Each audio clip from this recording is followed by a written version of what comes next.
নমস্কার বন্ধুরা, আমাদের টু সিস্টার্স ডিভোশনাল চ্যানেলের পক্ষ থেকে আপনাদের সবাইকে আন্তরিক শ্রদ্ধা।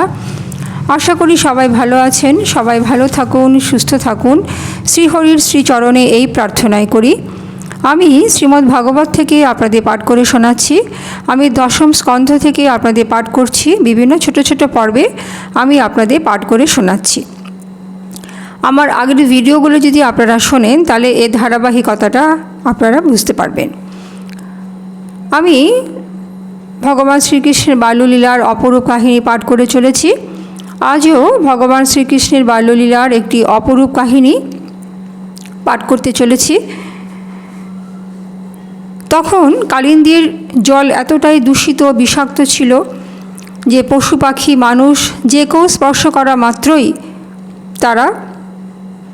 তাদের মৃত্যু হতো। তেমনই একদিন শ্রীকৃষ্ণের সখা এবং গোবৎসগণ সেই জল পান করে তারাও মৃত্যুর কোলে ঢলে পড়লেন। এই পরিস্থিতিতে ভগবান পরম করুণাময় শ্রীকৃষ্ণ তিনি কি করলেন, সেই অপরূপ পরম করুণাময় কাহিনী আজ আমি আপনাদেরকে পাঠ করে শোনাতে চলেছি। একদিন শ্রীকৃষ্ণ সমস্ত সখাগণ সহ কালিন্দী তটে গমন করলেন। বলরামকে নিয়েও গেলেন না, আবার বললেনও না। গো এবং গোপ বালকগণ গ্রীষ্মকালীন রৌদ্র তাপে তপ্ত এবং তৃষ্ণার্ত হয়ে কালিন্দীর বিষ দূষিত জল পানে গতপ্রাণ হয়ে তীরে পড়ে গেল।